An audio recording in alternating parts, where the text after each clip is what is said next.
की जय। Shrimad Bhagavatam canto 4 chapter number 6 और वर्स नंबर 44 से आज हम प्रारंभ करेंगे। इस आध्यात्मिक जगत में प्रवेश करने से पहले गुरु और गौरंग से कृपा की याचना करते हुए मंगलाचरण करेंगे, ताकि हम जो कुछ अध्ययन कर रहे हैं उसका हमें पूरा पूरा लाभ प्राप्त हो सके, जो कि है कृष्ण प्रेम की प्राप्ति। गुरवे गौरचंद्राय राधिकाय तदालये कृष्णाय कृष्णभक्ताय तद्भक्ताय नमो नमः। नारायणं नमस्कृत्य नरं चैव नरोत्तमं दैवीं सरस्वतीं व्यासं ततो जयमुदीरये। नष्टप्रायेषु अभद्रेषु नित्यं भागवत सेवया भगवती उत्तमश्लोके भक्तिरभवति नैष्ठिकी। पञ्चतत्त्वात्मकं कृष्णं भक्तरूपस्वरूपकं भक्तावतार भक्ताख्यं नमामि भक्तशः। जय श्री कृष्ण चैतन्य प्रभु नित्यानंद श्री अद्वैत गदाधर श्रीवासदि गौर भक्तवृंद। हरे कृष्ण कृष्ण कृष्ण हरे हरे, हरे राम राम राम हरे हरे। ग्रंथ राज श्रीमद् भागवतम महापुराण की जय। कैंटो 4 चैप्टर नंबर 6, जिसका शीर्षक है ब्रह्मा द्वारा शिव जी को मनाना। दक्ष के यज्ञ में विध्वंस होने के उपरांत सारे देवी देवता ब्रह्मा जी के पास जाते हैं और ब्रह्मा जी सारे देवी देवताओं को लेकर कैलाश पर आते हैं। और कैलाश का अत्यंत ही सुंदर वर्णन हमने पढ़ा, जहाँ पर एक बरगद के पेड़ के नीचे शिव जी ध्यान में बैठे हुए थे और सारे वहां पर नारद संत कुमार इत्यादि सारे भगवान के शुद्ध वैष्णव भक्त बैठे हुए थे। और उस समय शिव जी के चरण कमल देवताओं तथा असुरों द्वारा समान रूप से पूज्य हैं, इसलिए सारे देवी देवताओं ने आकर शिव जी को प्रणाम किया। और फिर शिव जी ने जब देखा कि सामने ब्रह्मा जी आए हैं और सारे देवता आए हैं, तो शिव जी ने उन सबको प्रणाम किया। तब ब्रह्मा जी ने हंसते हुए शिव जी के साथ जितने भी ऋषि तथा नारद आदि बैठे हुए थे, उन्होंने भी ब्रह्मा को सादर प्रणाम किया। इस प्रकार पूजित होकर शिव से ब्रह्मा ने हंसते हुए कहा कि मैं जानता हूँ कि आप सारे भौतिक जगत के नियंता, दृश्य जगत के माता पिता और दृश्य जगत के से भी परे पर ब्रह्म है। मैं आपको इसी रूप में जानता हूँ। अब ब्रह्मा जी जो है वो शिव जी की प्रशंसा पहले कर रहे हैं कि हे भगवान, आप अपने व्यक्तिगत विस्तार से इस दृश्य जगत की सृष्टि, पालन तथा संहार उसी प्रकार करते हैं जिस प्रकार मकड़ी अपना जाला बनाती है, बनाए रखती है और फिर अंत कर देती है। तो यहाँ तक हमने पढ़ा। आज हम उससे आगे पढ़ेंगे श्लोक नंबर 44 से।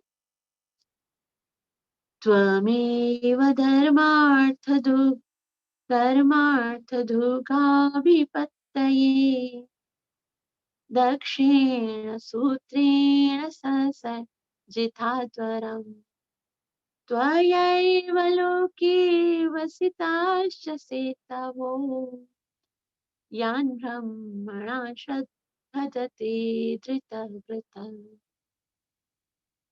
त्वमेव धर्मार्थ को ब्रह्मा जी कहते त्वमेव, अर्थात आप ही ने, निश्चित ही, एवं मतलब आपने धर्म अर्थ दुग यानी धर्म तथा आर्थिक विकास से प्राप्त लाभ, धर्म और अर्थ से अभिपत्ति, उनकी रक्षा की है। आपने ही, यहाँ पर शिव जी को कहते हैं कि सारे जितने भी जीव हैं, आपने उनकी रक्षा की है धर्म और अर्थ का, अर्थ की सहायता, और साथ में दक्षिण सूत्रेण ससर्जिता धवरम के दक्षिण सूत्रेण, दक्ष को माध्यम बनाया, मतलब जिस तरह से आपने पूरी सृष्टि की है तो सृष्टि को बनाए रखने के लिए आपने दक्ष को प्रजापति बनाकर और सारे दक्ष प्रजापति को माध्यम बनाकर यज्ञ की प्रथा चलाई है। और यज्ञ की प्रथा चलाने से मनुष्य धार्मिक कृत्य तथा आर्थिक विकास का लाभ उठा सकता है। धर्म और अर्थ ये यज्ञ से प्राप्त होता है। कैसे? कि देखो, हम यज्ञ करते हैं तो एक ये धर्म है, और यज्ञ करने के उपरांत कुछ लाभ होता है तो वो अर्थ है। और ये यज्ञ प्रथा जो है वो दक्ष के द्वारा, शिव जी को ब्रह्मा जी कहते हैं, आप ही के द्वारा ये प्रथा चली है। त्वमेव धर्मार्थदुगाभिपत्तये दक्षिण सूत्रेण ससृजिताध्वरम् त्वयैव लोके वसिताश्च सेतवो, त्वयैव लोके, त्वयैव मतलब आप ही के द्वारा लोके इस संसार में अवसिता यानी संयमित तथा सतेव यानी वर्ण आश्रम संस्था की मर्यादाएं हैं। तो यहाँ पर शिव जी को बोलते हैं ये यज्ञ प्रथा भी आपने चलाई है, और ये जिसके कारण धर्म और अर्थ की प्राप्ति होती है, और साथ में ही ये जो वर्ण आश्रम धर्म है वो भी आपके द्वारा ही स्थापित हुआ है। तो इस आगे कहते हैं यान ब्रह्मण श्रद्धते त्रिवर्तम, तो इन आश्रमों ब्राह्मण, यान ब्राह्मण यानी ब्राह्मण वर्ग को श्रद्धते अत्यधिक सम्मान करते हुए व्रता अर्थात व्रत लेकर, तो ये जो वर्णाश्रम धर्म है उनको, ब्राह्मणों को, हम सबको पालन करना चाहिए। वर्णाश्रम धर्म का क्या है? वर्ण 4 प्रकार के वर्ण हैं, और वो है ब्रह्मचर्य, ब्राह्मण, क्षत्रिय, वैश्य और शूद्र। और 4 प्रकार के आश्रम हैं, ब्रह्मचर्य, गृहस्थ, वानप्रस्थ और संन्यास। ये 4 जो वर्ण और आश्रम है, प्रत्येक जीव का कर्तव्य है कि उनको दृढ़ता से पालन करे, ताकि वो धर्म और अर्थ को प्राप्त करे, और उसके उपरांत काम, काम, अर्थ से काम, और फिर काम के बाद मोक्ष की ओर अग्रसर हो सके। वास्तव में ये सब जो श्रेणियां हैं, ये सब जो विभाजन है, वो भगवान के द्वारा, भगवान श्री कृष्ण भगवत गीता में कहते हैं कि चातुर्वर्ण्यम मया सृष्टम गुण कर्म विभागशः, ये जो 4 प्रकार की सृष्टि है वो मेरे द्वारा ही उत्पन्न हुई है, और गुणों और कर्मों के अनुसार। तो भगवान ने ये 4 प्रकार की सृष्टि क्यों बनाई? भगवान तो सबके साथ इक्वल है, तो भगवान को एक ही बनाना चाहिए, है ना? सबको अलग अलग नहीं बनाना चाहिए था। सबको अलग अलग स्थान मिलता है, सबको अलग अलग सम्मान मिलता है। तो भगवान ने इसलिए नहीं बनाया क्योंकि हमारी प्रवृत्ति ऐसी नहीं। जीव की जैसी प्रवृत्ति होती है, जैसे गुण होते हैं, जैसा स्वभाव होता है, वैसा ही उसका अम, वर्ण हो जाता है। वो ब्राह्मण है, क्षत्रिय है, वैश्य और शूद्र है, उसके गुणों और कर्मों से खुद ब खुद हो जाता है। ये भगवान ने सिर्फ डिस्ट्रीब्यूशन की है, भगवान ने उनके अंदर स्वभाव नहीं डाला। स्वभाव हम अपना खुद बनाते हैं, ना जाने कितने जन्मों के कर्मों के अनुसार। जैसे कुछ लोग बहुत क्रोधी होते हैं, कुछ लोग बहुत स्वीट से होते हैं, बात करते हैं तो बहुत, तो ये स्वभाव जो है हमारे बहुत सारे जन्मों के क्रियाओं का जो है, और जो हमने कार्य किए हैं उनके अनुसार हमारा ये स्वभाव बनता है। तो अम, इस तरह से ब्रह्मा जी जो है वो शिव जी से कहते हैं, हे भगवान, आपने दक्ष को माध्यम बनाकर यज्ञ प्रथा चलाई, जिससे मनुष्य धार्मिक कृत्य तथा आर्थिक विकास का लाभ उठा सकता है। आपके ही नियमित विधानों से चारों वर्णों तथा आश्रमों का सम्मानित किया जाता है। अतः ब्राह्मण इस प्रथा का दृढ़ता पूर्वक पालन करने का व्रत लेते हैं। श्रील प्रभुपाद जी बहुत सुंदर रीति से समझाएंगे तात्पर्य श्रीला प्रभुपाद द्वारा। श्रील प्रभुपाद की श्रील प्रभुपाद जी करते, वर्ण तथा आश्रम की वैदिक प्रणाली कभी भी अनदेखी नहीं की जा सकती, क्योंकि मानव समाज में सामाजिक तथा धार्मिक व्यवस्था बनाए रखने के लिए भगवान ने स्वयं ही ये विभाग किए हैं। अब देखिए, ये ये विभाग क्यों किए गए हैं? यहाँ श्रील प्रभुपाद जी कहते हैं, मानव समाज में सामाजिक तथा धार्मिक व्यवस्था बनाए रखने के लिए ये चार वर्ण और आश्रम अति अनिवार्य है। कैसे है कि जैसे एक शरीर है और शरीर के अंदर जो भी हमारे अंग हैं, कौन कौन से हैं? मस्तिष्क है, भुजाएं हैं, उदर है और चरण है। ये चारों ही आवश्यक है ना? अगर किसी के पास मस्तिष्क नहीं है, अर्थात बुद्धि नहीं है, फिर भले उसके पास भुजाएं बल भी हो और उदर हो पेट खाने के लिए और कार्य करने के लिए इंद्रियां, चरण भी हो, लेकिन फिर भी बुद्धि के बगैर वो कोई कार्य नहीं कर सकता। उसी तरह से अगर उसका बल छीन लिया जाए, अगर उसके पास बल ना हो, बाकी सब कुछ हो, तो भले ही उसके पास बुद्धि हो, भले ही उसके पास अम, उदर हो खाने के लिए, चरण हो कार्य करने के लिए, लेकिन बुद्धि नहीं है तो वो क्या कार्य करेगा, है ना? तो वो हमेशा गलतियां करेगा। उसी तरह से किसी के पास यदि शक्ति नहीं है, और शक्ति नहीं है तो वो भी कार्य नहीं कर सकता। और अगर किसी के पास भोगने की इच्छा नहीं है, भोग ही नहीं है उसके पास कोई भी, तो फिर वो कार्य क्यों करेगा? और उसके अतिरिक्त यदि उसके पास पैर नहीं है चलने के, यानी कर्म इंद्रियां नहीं है, तो फिर वो किस तरह से कार्य करेगा? मतलब कार्य ही नहीं कर पाएगा। तो ये सारे जो है वर्ण आश्रम, ब्राह्मण जो है वो इस समाज का मस्तिष्क है। क्षत्रिय जो है वो समाज का रक्षा करने वाला डिपार्टमेंट जो है वो उसकी भुजाएं हैं। और वैश्य जो कि अन्न उत्पन्न करता है, वैश्य जो कि अम, अम, वो व्यापार करता है, बिजनेस करता है, वो क्या है? उसके द्वारा ही जो है वो चारों आश्रमों का पालन होता है। क्योंकि ब्राह्मण कमाता नहीं है, क्षत्रिय जो है वो कमाते नहीं है। ब्राह्मण को दान मिलता है और क्षत्रियों को टैक्स मिलता है। देता कौन है? वो देता वैश्य है। और ब्रह्मचारी जो है उससे, वो तो वैसे ही छात्र हैं, तो उनके पास कुछ धन नहीं होता।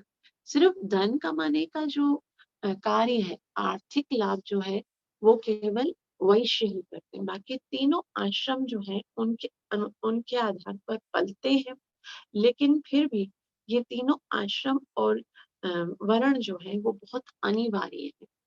उनके बिना, जैसे अगर किसी समाज में क्षत्रिय नहीं हो, मतलब क्षत्रिय नहीं हो मतलब कोई वो प्रोटेक्शन का कोई डिपार्टमेंट नहीं हो, तो वहां पर तो कितने अपराध होंगे, है ना? अगर हमें पता है कि कोई पुलिस वाला नहीं है, कोई पकड़ के नहीं जाएगा, कोई गवर्नमेंट जो है ना, कोई रूल्स नहीं है, तो सारे लोग अपराध करेंगे ना।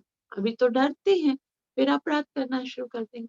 अगर उस समाज में कोई बुद्धि वर्ग नहीं है, बुद्धिजीव नहीं है जो प्रचार कर सकता है, जो शिक्षा दे सकता है, तो फिर वो समाज जो है वो किसी काम का नहीं है। उसी तरह से अगर समाज में कोई कमाने वाला नहीं है, कोई ऐसा नहीं है जो कि मैं ये सोचे कि मुझे इस संसार में किस तरह से अ, उत्पादन करना है, वो भी नहीं, और कोई अगर वर्कर्स नहीं है, तो भी वो समाज नहीं चल सकेगा। इसीलिए श्री प्रभुपाद जी यहाँ पर कहते हैं कि वर्ण तथा आश्रम की वैदिक प्रणाली कभी भी अनदेखी नहीं की जानी चाहिए, क्योंकि मानव समाज में सामाजिक तथा धार्मिक व्यवस्था बनाए रखने के लिए ही भगवान ने स्वयं ये 4 विभाग किए हैं। ब्राह्मणों को समाज का बुद्धिजीव वर्ग होने के नाते इस विधि विधानों का दृढ़ता से पालन करने का व्रत लेना चाहिए। ब्राह्मणों को सोचना चाहिए हम तो बहुत ही दृढ़ता से इसको पालन करेंगे।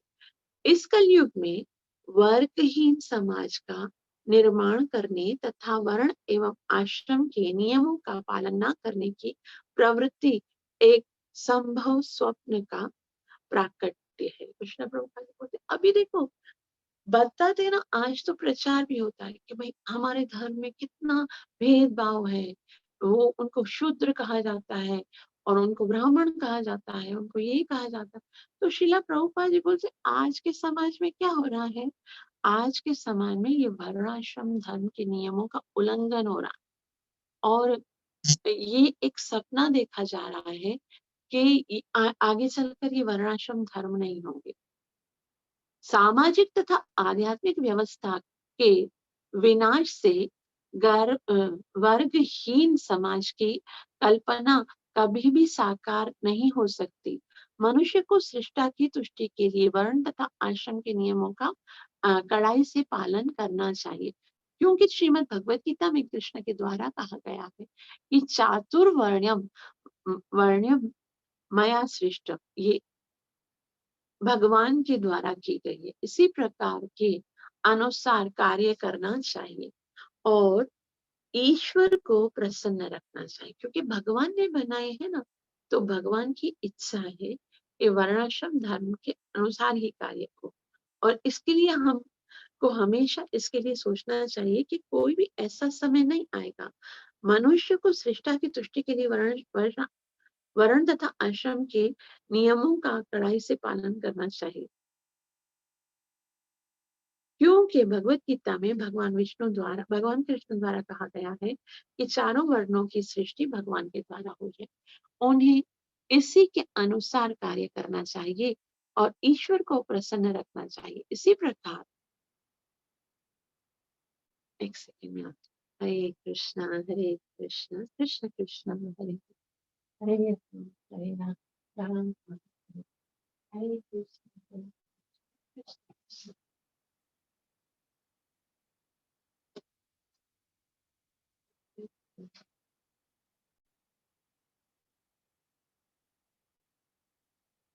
उन्हीं के अनुसार कार्य करना चाहिए और ईश्वर को प्रसन्न रखना चाहिए। अब श्रील प्रभुपाद जी वही एग्जाम्पल देते हुए कहते हैं कि जिस प्रकार शरीर के भिन्न भिन्न अंग उसकी सेवा में लगे रहते हैं, अपने विराट रूप में ही पुरुषोत्तम भगवान पूर्ण है। ब्राह्मण क्षत्रिय वैश्य तथा शूद्र ईश्वर के विराट रूप से क्रमशः मुख, बाहु, उदर तथा पांव है। जब तक वे परम पूर्ण स्वरूप की सेवा में लगे रहते हैं, तब तक उनका पद सुरक्षित है, अन्यथा वे पद भ्रष्ट होने से पतित हो जाते हैं।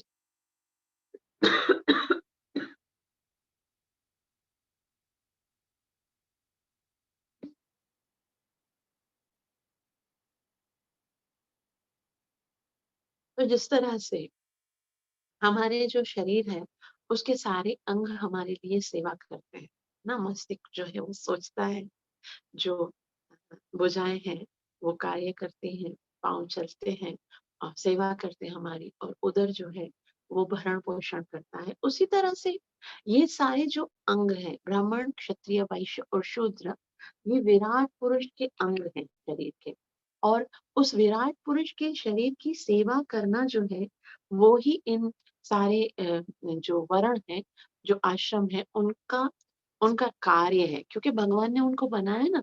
अब भगवान को पता है कि से सबकी भगवान को सबको सेवा में लगाना है, तो जिसकी जैसी एबिलिटी है, जिसके जैसा स्वभाव है, उसके अनुसार उसको कार्य करने के लिए स्वतंत्रता प्राप्त है। ब्राह्मण जो है वो अपने बुद्धि के अनुसार, जो क्षत्रिय है वो अपनी क्षमता के अनुसार, जो वैश्य है वो अपने स्वभाव के अनुसार, और जो शूद्र है वो अपनी जो योग्यता है उसके अनुसार सेवा करते हैं।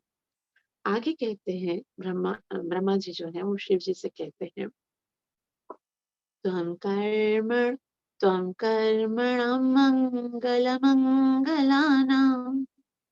कर्तुं स्वलोकं तनुषे स्वपरं वा अमङ्गलानां च तमिस्रमुल्बणाम् विपर्ययकेन तदेव कस्यचित् त्वं कर्मणां मङ्गलमङ्गलानां कर्तुं स्वलोकं तनुषे स्वपरं वा अमङ्गलानां च तामेस्त्रमुल्बणम् विपर्ययकेन तदेव कस्यचित् त्वं कर्मणां यानी त्वम यानी आप शिव जी को कहते हैं। ये बहुत ही सुंदर श्लोक है कि कर्मणाम यानी जितने भी कर्तव्य हैं उनका मंगलम मंगलानाम।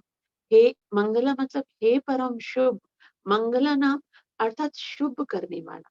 जो शुभ करने वाले हैं मतलब आप तो परम कल्याणकारी हैं, तो जो शुभ कार्य करते हैं उनको आप क्या करते हैं? कर्तु स्वलोकम, कर क्रम से उच्च लोक तनेषु विस्तार करते हैं। मतलब जो अच्छे कार्य करने वाले हैं उनको भगवान जो है वो उनकी व्यवस्था के अनुसार शुभ लोकों में, जैसे स्वर्ग लोक है, जैसे उच्च लोक है, उनके अंदर उनको भेजा जाता है जो पवित्र कार्य करते हैं, जो शुभ कार्य करते हैं। त्वं कर्मणां मंगलमंगलानां कर्तुम स्वलोके तनुषे स्वपरम वा। परम वा मतलब दिव्य लोक है, ठीक है। और वाह मतलब अथवा, अथवा मतलब जो अच्छे लोग हैं जो शुभ कार्य करते हैं उनको तो उच्च दिव्य लोकों में भेजा जाता है। लेकिन वाह मतलब लेकिन अमंगलानां शतामस्त्रमुल्बण, अमंगलानां जो अमंगल कार्य करते हैं मतलब जो अच्छे कार्य नहीं करते हैं, तमस्त्रिम उनको तमस्र नरक में, उल्बणम यानी घोर जो नरक होता है उसमें भेजा जाता है। विपर्ययकेन तदेव कस्यचित्, विपर्यय। लेकिन कभी कभी विपर्य हो जाता है। विपर्य मतलब एकदम उल्टा हो जाता है। एकदम उल्टा कैसे हो जाता है कि जो पुण्य कर्म करने वाले हैं उनको है ना अच्छे लोग प्राप्त नहीं होते हैं, कुछ ऐसा हो जाता है। और जो पाप कर्म करने वाले उनका फौरन से उद्धार हो जाता है। कैसे बता रहे हैं कि दक्ष प्रजापति तो कितने पुण्यवान व्यक्ति हैं, क्योंकि वो प्रजापति है। यहाँ पर जैसे बताया ना, आप ही ने दक्ष प्रजापति को यज्ञ के लिए नियोजित किया है। और आप ये बताया था कि दक्ष प्रजापति को माध्यम बनाया और यज्ञ प्रथा चलाई है। तो दक्ष प्रजापति बहुत सारे यज्ञ करते हैं। दक्ष प्रजापति तो संसार का सृजन करने में सहायता करते हैं। तो उन दक्ष प्रजापति के साथ क्या हुआ कि उनको वीरभद्र ने काट कूट के अग्नि कुंड में डाल दिया। ये तो बिल्कुल विपर्य ही हुआ ना। जो पुण्य कर्म करता है, भगवान श्री कृष्ण भगवत गीता में भी कहते हैं, ते पुण्यमासाद्य सुरेंद्र लोकम अश्नन्ति दिव्यान् दिवि देव। तो जो यज्ञ करते हैं वो तो बहुत पुण्य कर्म है, तो उनको कहाँ जाना चाहिए? उनको तो स्वर्ग में जाना चाहिए, पुण्य लोक में जाना चाहिए। उनकी तो अधोगति नहीं होनी चाहिए। और कभी कभी कैसा होता है, एकदम पापी, जो पापी से पापी व्यक्ति है, अजामिल जैसा जिसने कितने पाप किए, है ना, और उनको केवल नारायण बोला तो भगवान उसके पार्षद भगवान के उनको लेने के लिए आ गए। उन्होंने तो कोई यज्ञ भी नहीं किया, उन्होंने तो कोई विधि भी नहीं पालन की। तो कहते हैं विपर्ययकेन तदेव कस्यचित्। तो आप कुछ भी कर सकते हैं। ना जाने कौन सी बात पर दया निधि रीझ जाते हैं। कभी तो इतनी इतनी सेवा करने के उपरांत भी भगवान को भगवान के दर्शन नहीं हो पाते। और कभी उल्टा नाम जप कर वाल्मीकि ब्रह्मर्षि बन जाते हैं। तो भगवान की जो कृपा है वो अद्भुत है।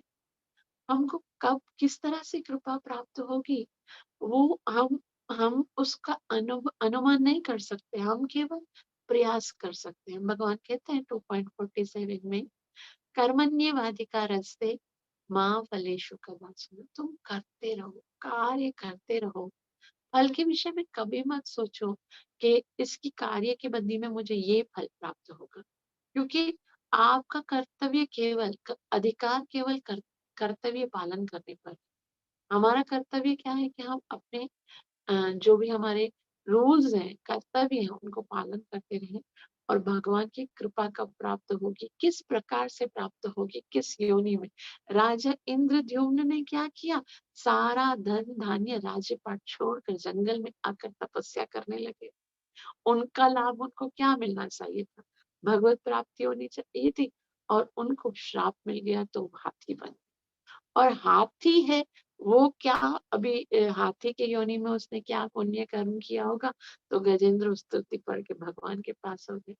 कुहू नाम का जो ये गंधर्व है, उसने इतने वो गंधर्व था, लेकिन गंधर्व होने के बाद उसने अपराध किया, तो वो मगरमच्छ बन गया। अपराध करने के बाद मगरमच्छ बन गया और मगरमच्छ बन के हाथी के टांग को पकड़ा तो भगवान उसको ले गए। कैसे होता है ये? रूल तो ये है, पुण्य करने वाले को भगवान का धाम मिलेगा या स्वर्गलोक या उच्च लोक मिलेगा, और जो विपरीत कार्य करते हैं उनको नरक मिलेगा। और भगवान की कृपा कैसे होती है, कोई इसको समझ भी नहीं पाता। अनुवाद देखिए। हे परम मंगलमयी भगवान, आपने स्वर्गलोक, वैकुंठ लोक तथा निर्गुण ब्रह्मलोक को शुभ कर्म करने वालों का गंतव्य निर्दिष्ट किया है। मतलब जो पुण्य कर्म है वो स्वर्ग लोक में जाएंगे, ब्रह्मलोक में जाएंगे या फिर वैकुंठ लोक में, तथा जो भी पुण्य कर्म करने वाले। उसी प्रकार जो दुराचारी हैं, उनके लिए अत्यंत घोर नरकों की सृष्टि की है। तो भी कभी कभी ये गंतव्य उलट जाते हैं, इसका कारण तय कर पाना अत्यंत कठिन है। पता नहीं क्यों भगवान आप ऐसे कर देते हो कि कोई नहीं समझ पाता। श्रील प्रभुपाद की। श्रील प्रभुपाद जी कहते हैं भगवान को परम इच्छा का, परम इच्छा का मतलब होता है वास्तव में जीव चाहे जो भी कर रहा होता है, आखिर तो भगवान की इच्छा होगी। तो परम इच्छा से ही प्रत्येक घटना घटती है। इसीलिए कहा जाता है कि इनकी इच्छा के बिना एक पत्ती भी नहीं हिल सकती। वैसे तो जीव कार्य करता है, उसकी जो बुद्धि होती है, लेकिन फिर भी भगवान की इच्छा के बिना कुछ नहीं होगा। तो सामान्य रूप से नियम है कि शुभ कर्म करने वाले स्वर्ग लोक को जाते हैं और अ, भक्तजन वैकुंठ लोक को जाते हैं और निर्गुण चिंतक जो है वो निर्गुण ब्रह्म के पद को पाते हैं। ये सामान्यता, ये रूल है। लेकिन यहाँ पर बताया गया किंतु कभी कभी ऐसा होता है कि अजामिल जैसे पापी केवल नारायण का नाम लेकर तुरंत ही वैकुंठ लोक को प्राप्त कर लेते हैं, हालांकि उन्होंने कोई पुण्य कर्म नहीं किया। यद्यपि अजामिल अपने पुत्र नारायण को पुकार रहा था, किंतु भगवान नारायण ने उसे गंभीरता से ग्रहण करते हुए उसके पाप पूर्ण कर्मों के बावजूद उसे वैकुंठ भेज दिया। इसी प्रकार राजा दक्ष सदैव यज्ञों के शुभ कर्म में लगे रहते थे, किंतु विशेष रूप किंतु शिव से रंच मनमुटाव के कारण उसे घोर रोग का दंड भोगना पड़ा। तो ये कितना विपरीत है। अतः निष्कर्ष ये निकलता है कि परमेश्वर की इच्छा से ही अंतिम निर्णय है, कोई भी उसमें तर्क वितर्क नहीं कर सकता। अतः शुद्ध भक्त सभी परिस्थितियों में भगवान की परम इच्छा के सम्मुख आत्मसमर्पण कर देता है और उसे ही सर्व मंगलमयी मानता है। तो ये यहाँ पर शुद्ध भक्तों के लिए बताया गया कि बस आत्मसमर्पण कर दे। आत्मसमर्पण मतलब हमारे साथ क्या होगा क्या नहीं होगा उसके लिए सोचना छोड़ के केवल अपनी भक्ति कार्यों को करता रहे।